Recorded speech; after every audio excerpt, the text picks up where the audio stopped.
Swastiastu. Om Swastiastu. Selamat malam pemirsa, apa kabar Anda malam hari ini? Semoga selalu dalam keadaan sehat. Bagi Anda yang di rumah saja, malam hari ini kembali hadir saya Madis Kudanekarang dengan dialog bersama Kemenkumham tentunya. Ya, pemirsa, Permen Kumham nomor 10 tahun 2020 adalah peraturan yang memuat syarat pemberian asimilasi dan hak integrasi bagi narapidana dewasa dan anak-anak dalam rangka pencegahan dan penanggulangan penyebaran COVID-19. Malam hari ini kita akan berbincang-bincang bagaimana pencegahan dan pengenanganan COVID-19 pada kantor wilayah Kementerian Hukum dan HAM Bali. Tentunya sudah hadir 3 narasumber yang akan kita ajak berbincang-bincang mengenai topik kita pada malam hari ini. Langsung saja saya sapa. Yang pertama, beliau merupakan Kepala Kantor Wilayah Kementerian Hukum dan HAM Bali, Bapak Jamaruli Manihuruk SH.MH MM.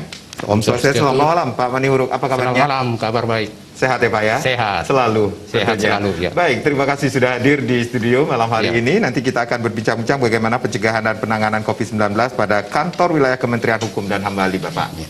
Baik, dan kemudian hadir juga malam hari ini beliau merupakan Kepala Lapas Kerobokan Bapak Julius Syahruzah BCIP SH.MH.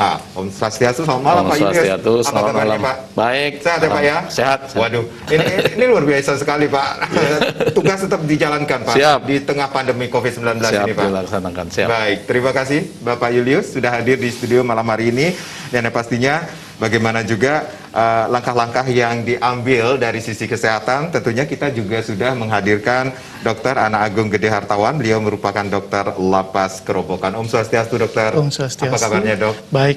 Tentunya sehat juga ya dok? Sehat. Ya? Dokter sudah berapa lama nih bertugas di Lapas Kerobokan dok? Kalau dihitung 23 tahun. 23 tahun lebih lama dokter ya tugasnya daripada saya tentunya. Nanti kita akan berbincang-bincang langkah-langkah apa yang diambil tentunya dari sisi kesehatan ya dok ya. Ya. Baik, terima kasih semua dokter sudah hadir di studio pada malam hari ini. Baik, saya ke Pak Manihuruk selaku Kepala Kantor Wilayah Kementerian Hukum dan HAM Bali.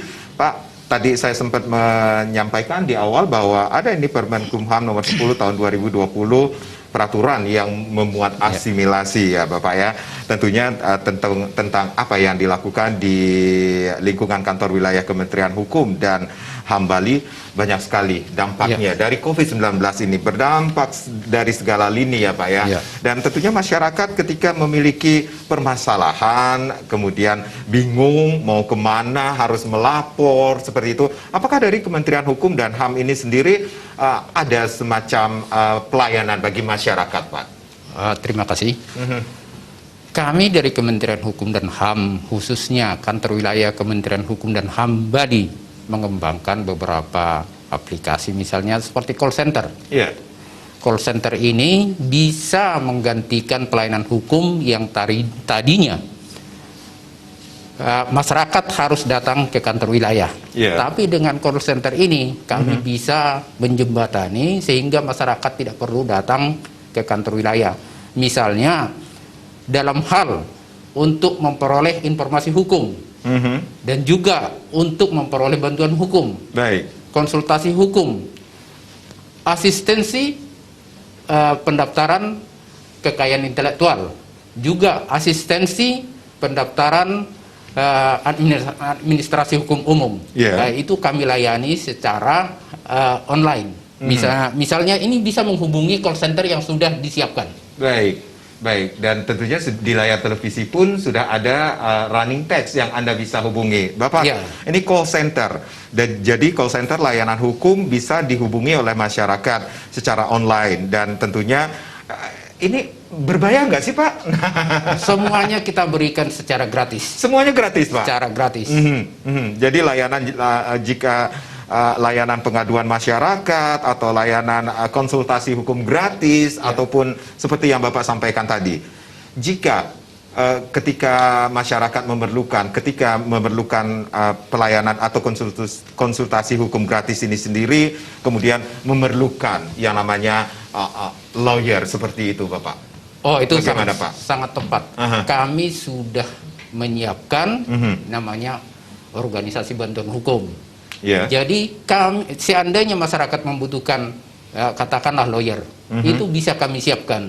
Dan juga misalnya dari pro bono itu ada. Itu juga gratis. tidak perlu bayar. Kami sudah bahkan bila misalnya harus berhadapan dengan penegak hukum yang lain, katakanlah polisi, ya itu bisa kita gunakan. Baik.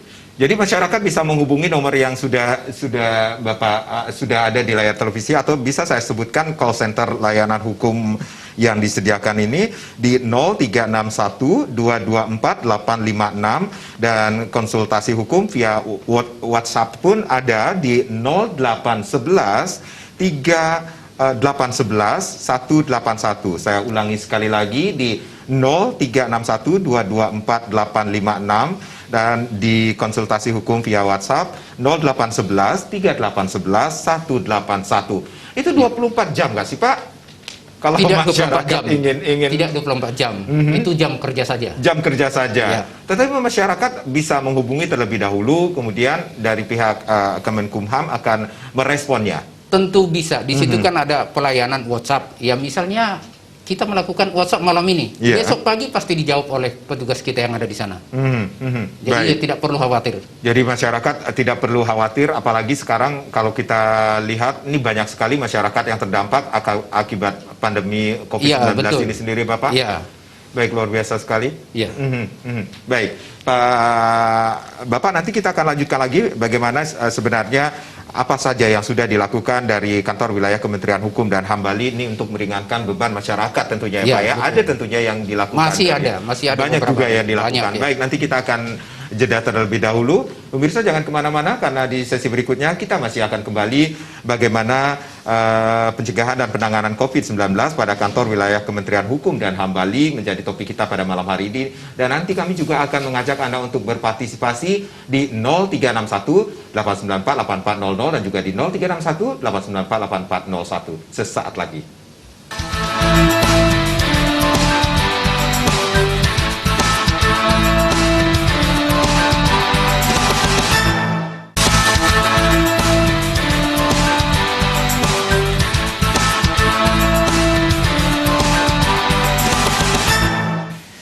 Baik, terima kasih Anda yang baru saja bergabung bersama kami bagaimana pencegahan dan penanganan COVID-19 pada kantor wilayah Kementerian Hukum dan HAM Bali tentunya masih menjadi topik kita di malam hari ini. Silakan Anda yang ingin bergabung nanti di 0361 894 8400 dan juga di 0361 894 8401. Nah, sebelum kita menerima penelpon ini tentunya kita akan kembali lagi dengan pertanyaan kepada Bapak Kakanwil tentunya.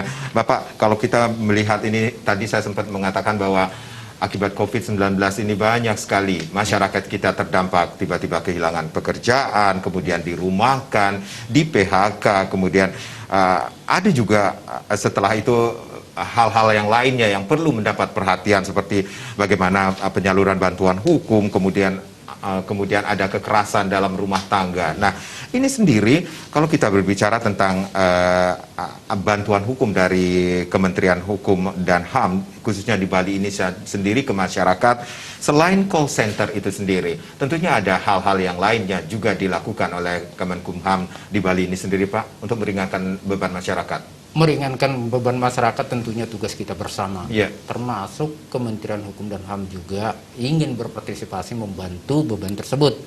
Kami yang dari Kanwil Kementerian Hukum dan HAM secara keseluruhan dengan seluruh jajaran yang ada di Bali berusaha untuk mengumpulkan dana berjumlah sekitar 270 juta.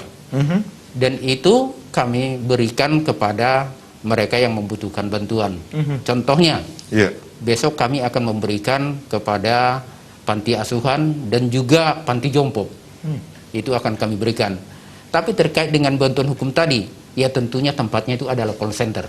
Kami menyiapkan termasuk lawyer yang memang kami sediakan secara gratis. Baik. Jadi lawyer atau bantuan call center layanan hukum itu sendiri bisa diakses. Bisa. Hari ini juga bisa. Hari ini juga bisa. Ya, bahkan itu sudah berjalan. Juga, ya? Itu sudah diresmikan sejak tanggal 10 Mei ini, dan sudah ada beberapa yang sudah kami layani.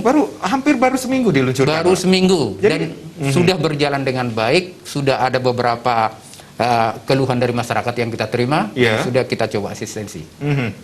Jadi respon dari masyarakat terhadap call center dari layanan hukum dari Kemenkumham ini sendiri mendapat respon yang sangat positif dari masyarakat, Pak. Ya, sangat positif. Ya, buktinya mereka sudah memanfaatkan. Ya, mungkin karena baru, belum terinformasikan secara menyeluruh kepada masyarakat. Baik. Kami harapkan dengan hadirnya kami di sini, itu bisa diterima oleh masyarakat. Baik, baik. Sekali lagi ini tindakan yang sangat luar biasa sekali Ya. dari Kemenkumham Bali khususnya ini sendiri untuk meringankan beban masyarakat. Kalau kita melihat sekali lagi dampak dari COVID-19 ini berdampak di semua sektor, termasuk kalau kita berbicara tentang Bali, siapa yang tidak tahu Bali ya Pak ya? Ya.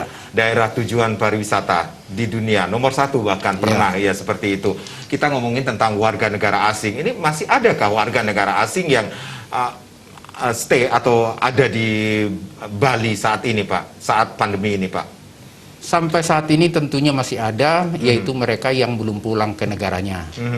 Sesuai dengan Permenkumham, Peraturan Menteri Hukum dan HAM nomor 11 tahun 2020, itu mereka yang tinggal di Indonesia itu diberikan pembebasan perpanjangan, yang diberikan perpanjangan secara otomatis, dan mereka tidak dikenakan biaya overstay. Jadi mereka memang dibebaskan untuk itu. Dan juga untuk masuknya orang asing ke Indonesia hanya untuk orang-orang tertentu.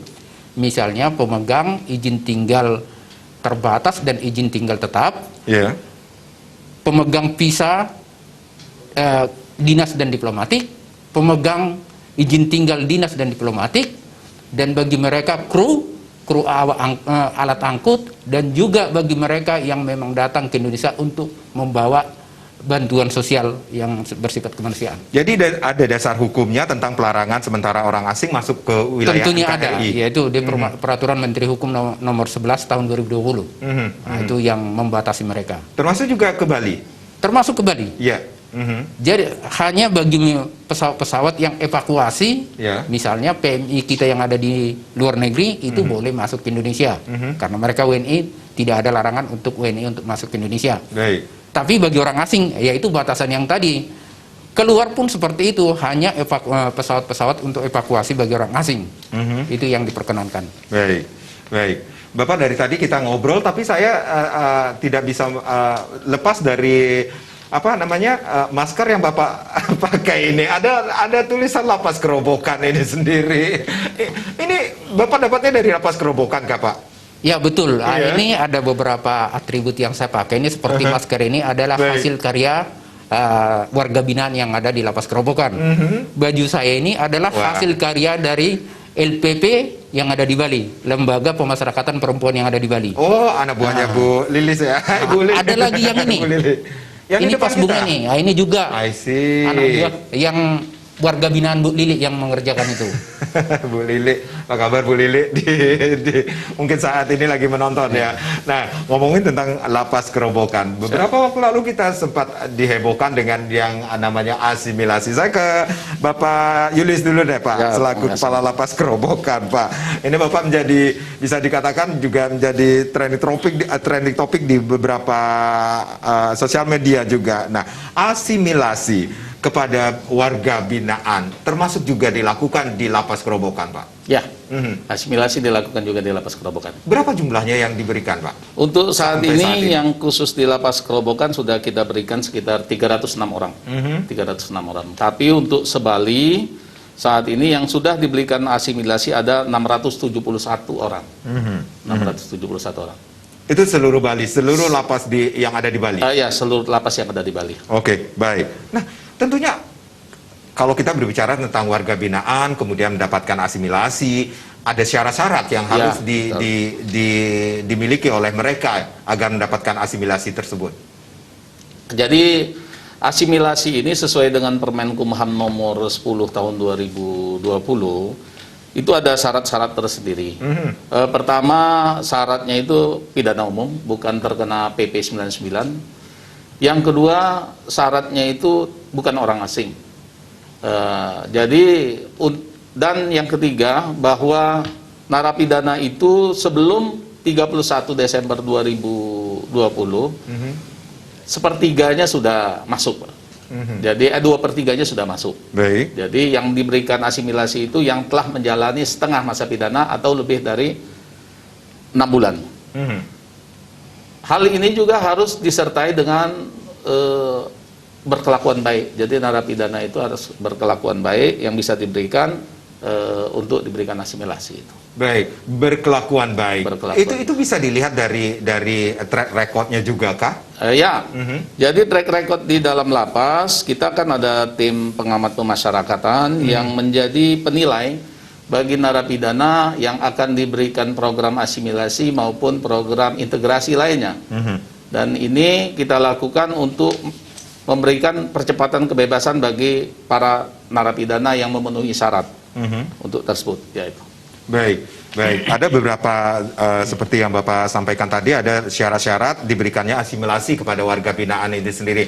Berarti warga negara asing ini tertutup untuk mendapatkan asimilasi. Ya. Sesuai dengan permennya itu, tidak terkena PP 99 dan juga bukan orang asing. Baik, PP 99 itu seperti apa, Pak? PP 99 itu adalah peraturan pemerintah yang mengatur untuk pemberian hak integrasi bagi narapidana yang narkotika, pidananya di atas 5 tahun, kemudian kasus korupsi, kasus terorisme, dan itu saja. Baik, baik. Ada narkotika, korupsi, teroris, itu tertutup untuk mendapatkan asimilasi. Narkotika yang pidana di atas 5 tahun. Baik, baik. Ini juga menjadi pertanyaan masyarakat juga, Pak Julius, tentang keberadaan setelah mereka keluar dari lembaga pemasyarakatan, kemudian dengan status asimilasi. Apakah ada bisa dikatakan setelah mereka keluar ada yang pengawasan terhadap mereka juga? Mengenai pengawasan terhadap narapidana yang asimilasi, kita sudah ada mekanismenya dari Bapas. Jadi Bapas melakukan pembinaan narapidana yang telah dilakukan proses asimilasi maupun integrasi.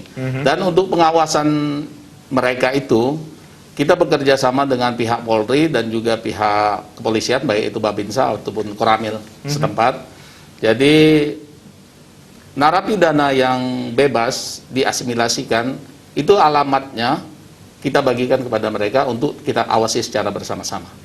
Jadi untuk saat ini sebali dari 671 narapidana yang kita asimilasikan, satu orang melakukan tindak pidana kembali. Seperti kita ketahui, narapidana bernama Ikhlas, yang bersangkutan dahulunya adalah narapidana yang kasus pencurian 363. Kemudian setelah beberapa hari diasimilasikan, yang bersangkutan tertangkap kembali menjadi kurir narkoba.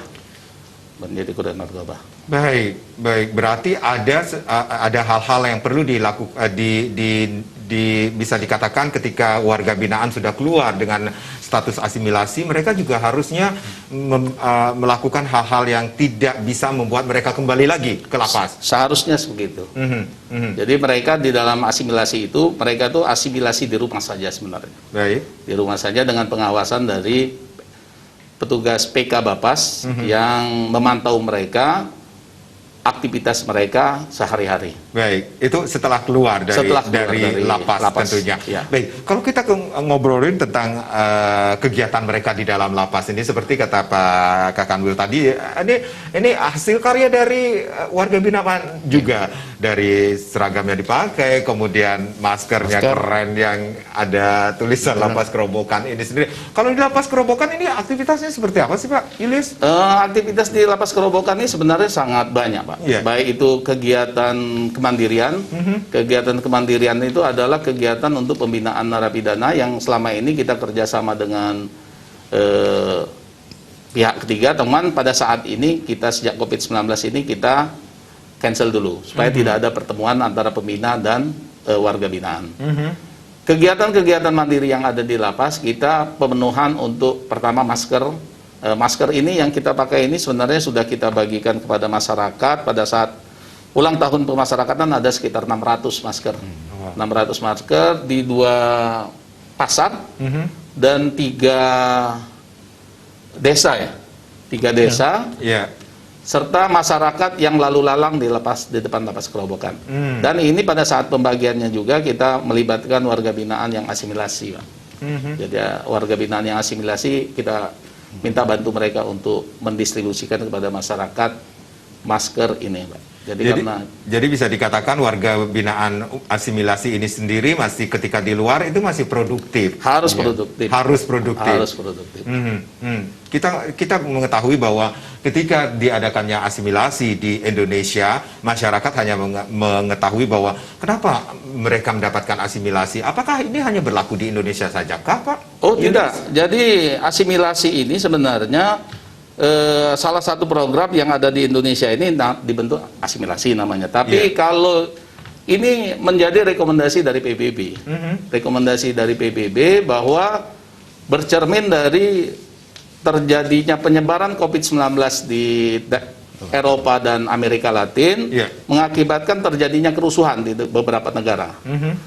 Karena standar dari WHO bahwa harus ada jaga jarak. Dengan lapas yang isi sangat banyak itu, jaga jarak itu tidak bisa terpenuhi. Baik. Tidak bisa terpenuhi. Jadi beberapa negara sudah melakukan dulu untuk pembebasan narapidananya. Seperti Turki itu lebih banyak. Penduduknya narapidananya lebih banyak kita. Mereka sudah mengeluarkan sekitar 45.000 secara global. Kalau kita di Indonesia sudah mengeluarkan saat ini sekitar 41 ribuan. 41 ribu. Seluruh Indonesia. Seluruh Indonesia. Dan ini sangat menghemat. Untuk masalah makannya saya sudah hemat gitu. Jadi ini sudah kita lakukan dan sesuai dengan rekomendasi dari Komnas HAM bahwa harus ada penjagaan jarak antara orang per orang. Baik. Seperti lapas Kerobokan saat ini kapasitas 323. Sebelum COVID pengeluaran asimilasi, isi di dalam lapas itu 1.676. Oh. Jadi sangat overkapasitas, sangat overkapasitas. Sehingga kalau ada satu saja yang tertular, dampaknya luar biasa. Itu sangat rentan sekali. Sangat rentan sekali. Baik. Pak Kalapas dan juga Pak Kakanwil dan Dokter, nanti kita akan lanjutkan lagi. Kita rehat sejenak. Pemirsa, jangan kemana-mana. Di sesi berikutnya silakan Anda yang ingin bergabung bersama kami di 0361 894 8400 dan juga di 0361 894 8401. Kami akan kembali, tapi tentunya setelah yang berikut ini.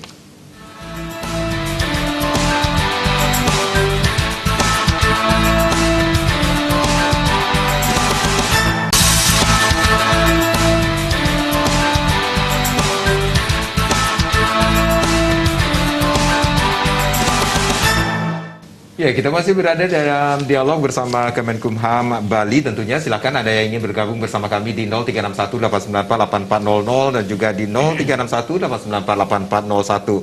Sekali lagi, pandemi COVID-19 ini sendiri banyak sekali warga kita, masyarakat Bali khususnya yang mengalami permasalahan. Misalnya seperti yang sudah disampaikan tadi, kehilangan pekerjaan, kemudian ada yang dirumahkan, di PHK, dan juga persoalan-persoalan yang lainnya. Silahkan Anda pun bisa menghubungi call center layanan hukum di 0361 224 856 dan konsultasi hukum via WhatsApp di 0811 3811 181. Nah, seperti yang disampaikan oleh Bapak Kakanwil tadi, ada beberapa layanan konsultasi hukum dan ini gratis. Sekali lagi, ya, Bapak Kakanwil, gratis ini ya Pak ya? Gratis. Tidak ada dipungutan biaya apapun, sama sekali. walaupun itu jika memerlukan bantuan lawyer nantinya? Iya. Karena kita ada beberapa organisasi bantuan hukum yang sudah bekerja sama dengan kita. Jadi kita bisa menunjuk mereka. Jadi itu diberikan secara gratis. Baik.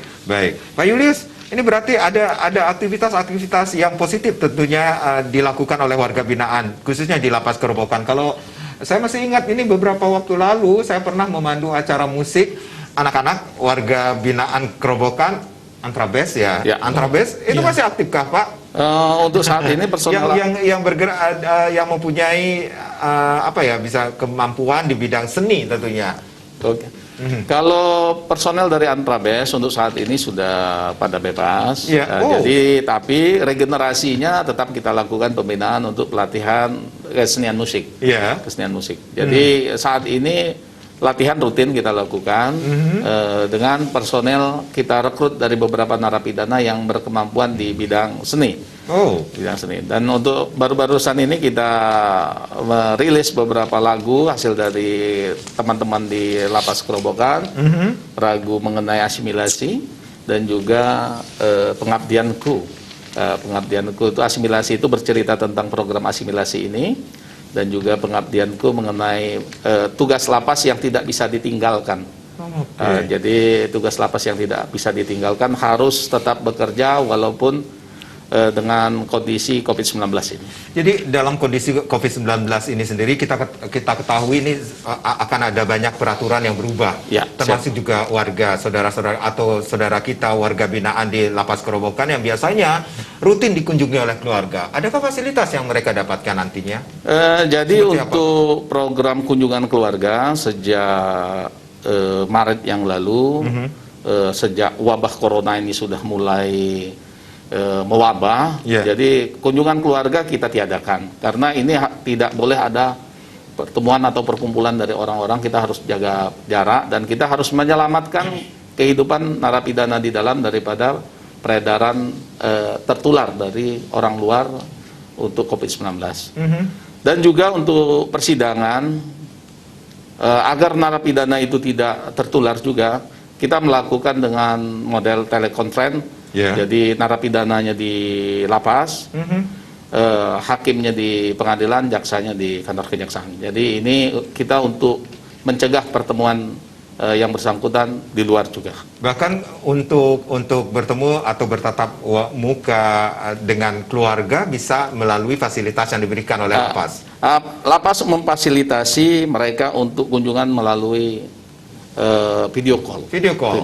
Jadi untuk pertemuan langsung itu untuk saat ini tidak kita izinkan. Baik, Pak Kakanwil, ini bukan hanya di Lapas Kerobokan, tetapi di seluruh lapas yang ada di Bali, Pak? Iya, berlaku untuk seluruh lapas yang ada di Bali. Iya.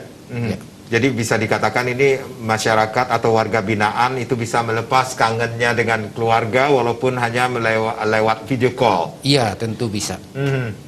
Jadi tidak ada bisa dikatakan ini tidak ada pengekangan bagi mereka yang ingin tetap berkomunikasi sama keluarganya. Baik, banyak hal yang bisa dilakukan tentunya di dalam lapas tentunya, Pak Julius, bagi warga binaan. Jadi pada saat ini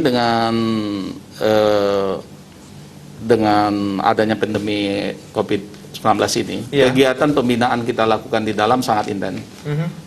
Baik itu pembinaan sablon, kemudian pembuatan tas, data kegiatan-kegiatan yang lain itu sangat intens dan sangat banyak kita lakukan. Hanya saja memang kegiatan-kegiatan itu selama ini melibatkan pihak dari luar untuk membimbing.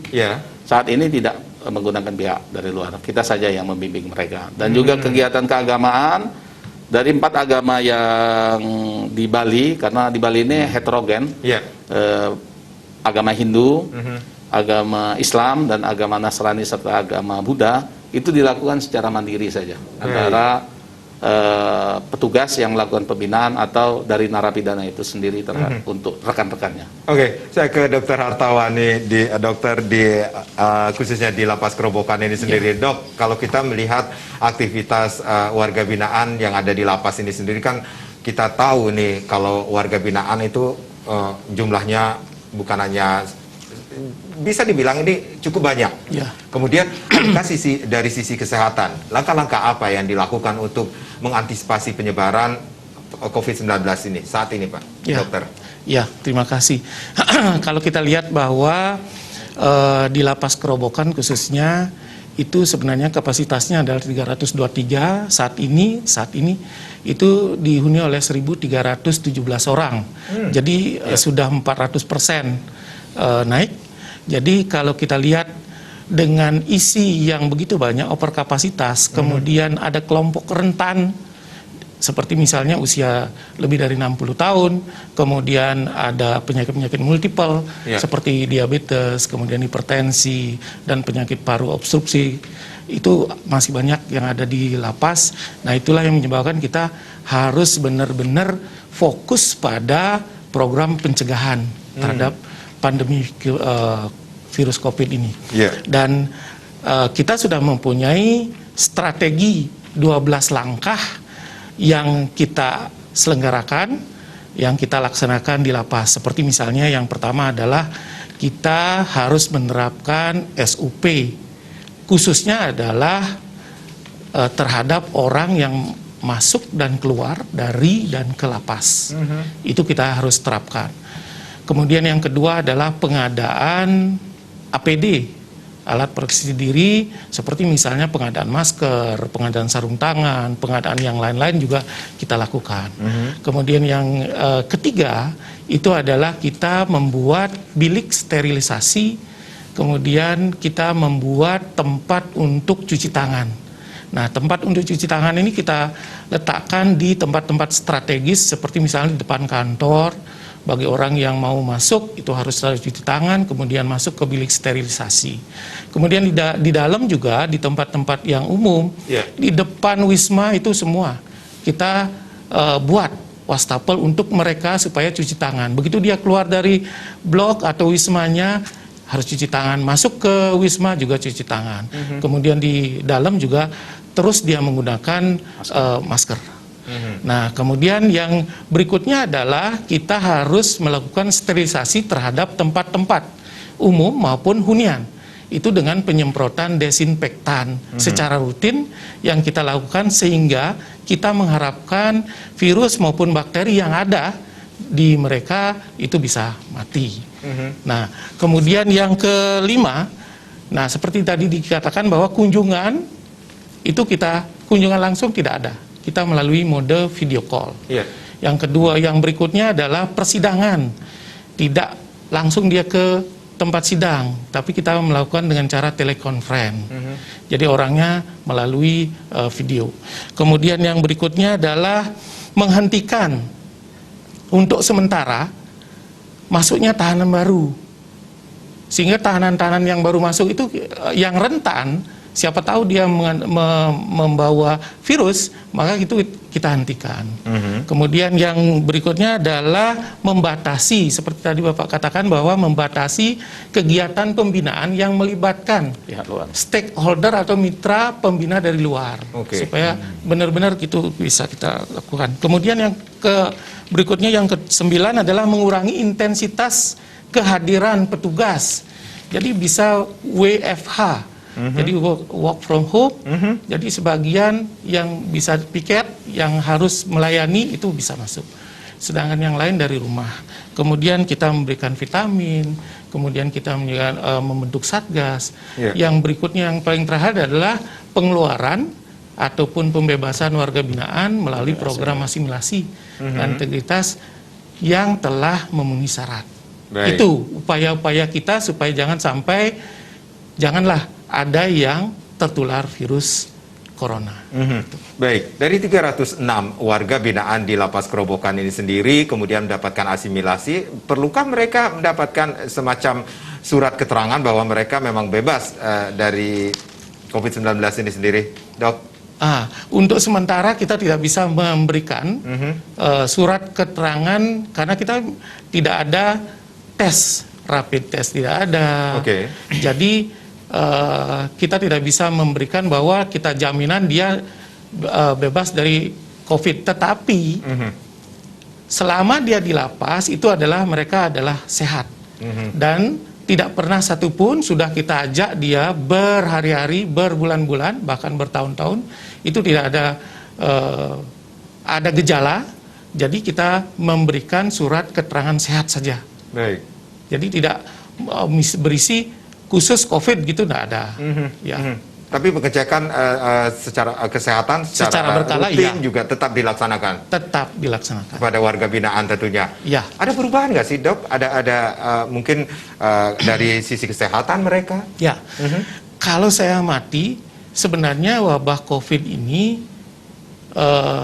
per harinya sebelum wabah itu sekitar 800 orang per bulan. Tetapi saat ini setelah wabah COVID itu menurun. Bisa sampai cuma 400 orang per bulan.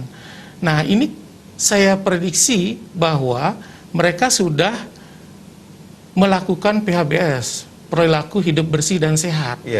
Dengan memakai masker, kemudian dengan imunitas, olahraga setiap pagi.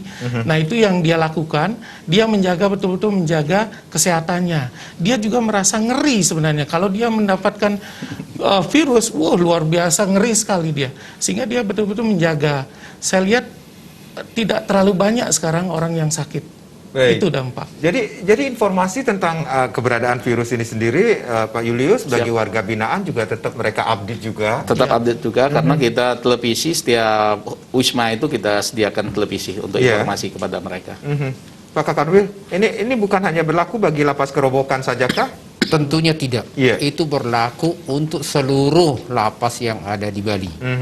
Jadi wilayah kerja Kanwil Hukum dan HAM Bali adalah seluruh wilayah Bali.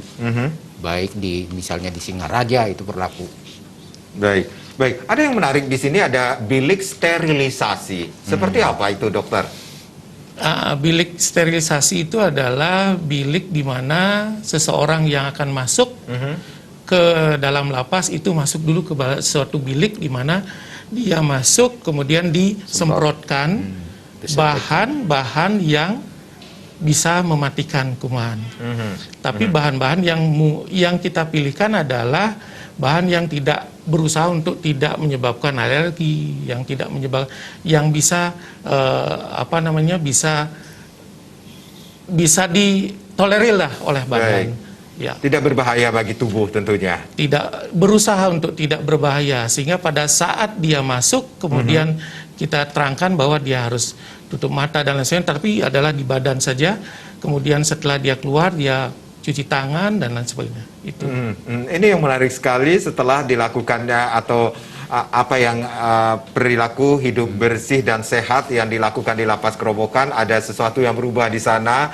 Semakin sedikit mereka astungkara, mungkin lebih banyak lagi mereka lebih sehat lagi, dokter. Mudah-mudahan. Itu ya harapannya di lapas Kerobokan dan juga di lapas-lapas yang lainnya.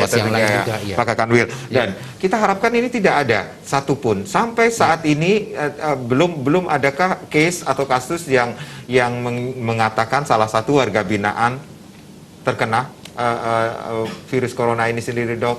Sampai saat ini belum ada yang terkonfirmasi atau belum ada yang positif. Dan kita harapkan tidak ada ya, dok? Tidak ada. Baik, seandainya ada, nah ini dia yang menjadi pertanyaan. Adakah rumah tahanan yang ditunjuk sebagai tempat isolasi bila mana ada di wilayah Kemenkumham Bali tentunya yang terindikasi ke sana? Nanti kita akan bahas. Pemirsa jangan kemana-mana, karena di sesi berikutnya kita masih akan berbincang-bincang bagaimana penanganan atau pencegahan dan penanganan COVID-19 pada kantor wilayah Kementerian Hukum dan HAM di Bali. Silakan Anda yang ingin bergabung bersama kami di 0361894800 dan juga di 0361894801 sesaat lagi.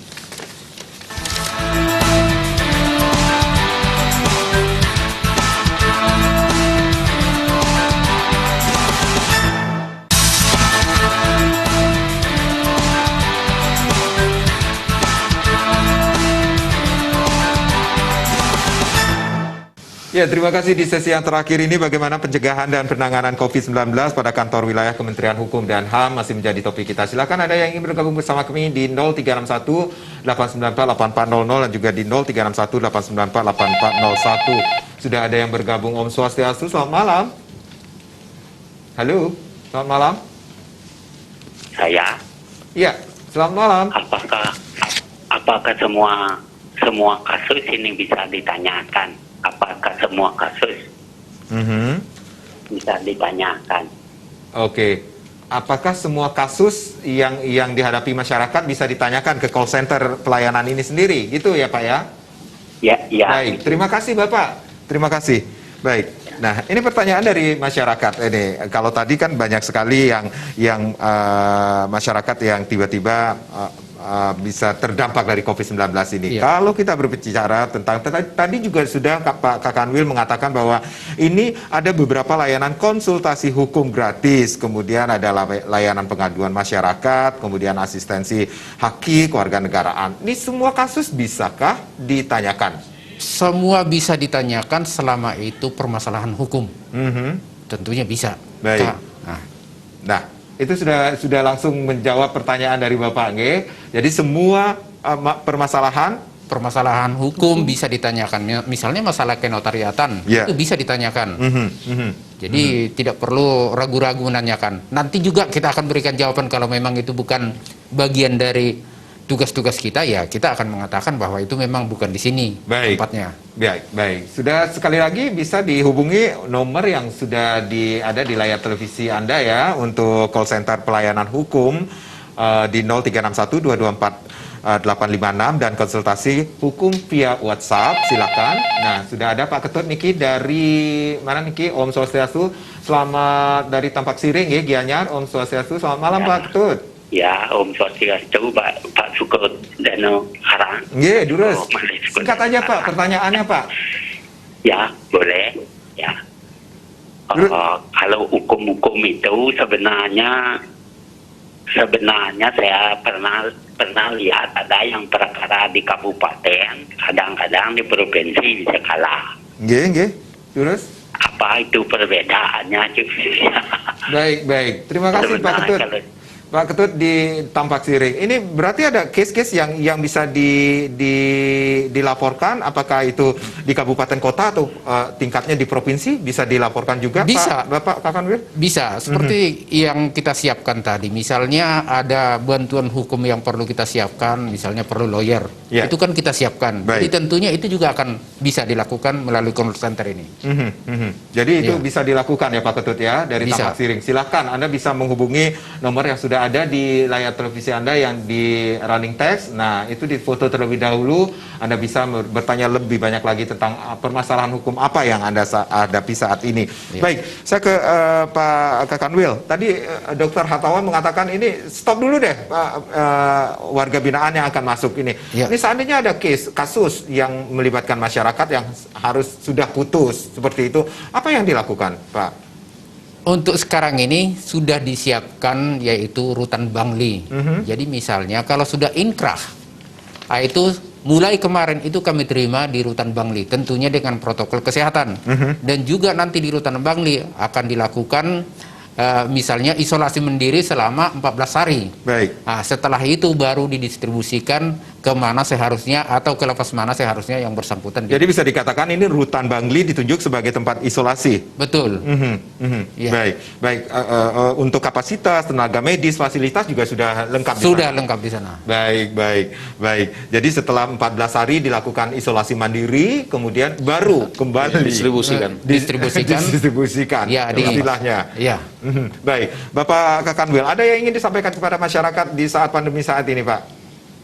Tentunya ada. Kami dari Kementerian Hukum dan HAM, khususnya kantor wilayah Kementerian Hukum dan HAM Bali, bertekad untuk memberikan pelayanan kepada masyarakat, pelayanan terbaik kepada masyarakat, dan kami mulai dari pimpinan tertinggi sampai yang paling bawah bertekad untuk mewujudkan kantor wilayah Kementerian Hukum dan HAM Bali berserta jajaran menjadi membangun zona integritas menuju wilayah bebas korupsi dan wilayah birokrasi bersih dan melayani. Baik. Baik, luar biasa sekali. Bapak Julius, ini tentunya ada yang ingin disampaikan kepada warga binaan tentunya di Lapas Kerobokan khususnya, Pak. Terima kasih barangkali untuk warga binaan agar mereka bersabar dengan kondisi seperti ini, karena untuk saat ini mereka tidak bisa bertemu langsung dengan keluarga. Insya Allah kalau badai ini berlalu, situasi normal kembali, kami akan melaksanakan protokol seperti biasa untuk kunjungan kembali. Jadi yang sudah mendapat asimilasi jangan nakal lagi ya. Juga yang mendapat asimilasi agar tidak melakukan kejahatan lagi, kejahatan ulang, karena sanksinya sangat berat. Kita akan cabut asimilasinya, dan juga sesuai dengan perintah Menteri Hukum dan HAM untuk yang melanggar program asimilasi akan kita lakukan tutupan sunyi setrap sel karena pelanggaran yang bersangkutan.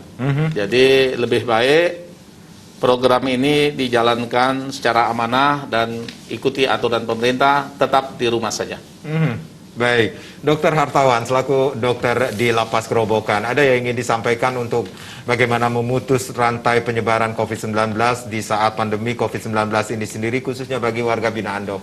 Ya, khususnya untuk warga binaan, saya harapkan mari kita bekerja sama untuk selalu mengikuti arahan dari pemerintah, yaitu misalnya memakai masker, jaga jarak, kemudian cuci tangan, kemudian hal-hal yang lain yang bisa membuat kita menjadi lebih kuat imunitasnya, seperti olahraga dan asupan yang bagus. Dan kemudian untuk keluarga dari warga binaan, saya kira mengharapkan untuk tetap tenang, bersabar, bahwa orang yang di dalam kita akan buat untuk bisa jangan sampai tertular virus COVID. Jadi bersabar saja, mudah-mudahan kita aman semua. Baik, sekali lagi ini sebagai respon terhadap masa pandemi COVID-19, Kanwil Kemenkumham Bali sekali lagi meluncurkan yang namanya call center layanan hukum yang bisa Anda akses tentunya di 0361 224 856 ataupun konsultasi hukum via WhatsApp di 0811 3811 181. Sekali lagi ini beberapa layanan konsultasi hukum gratis. Tidak berbayar ya Pak ya, Pak Kanwil. Sekali lagi ini gratis. Ini pelayanan bagi masyarakat khususnya ini untuk di Bali memberikan pelayanan kepada masyarakat yang terdampak pandemi ini sendiri ya Pak ya. Baik, sekali lagi terima kasih Bapak-Bapak sudah sharing malam hari ini. Tetap sehat. Baik, saya Made Sikudanekaran. Terima kasih, kita berjumpa lagi di lain kesempatan. Om Santi, Santi, Santi, Om.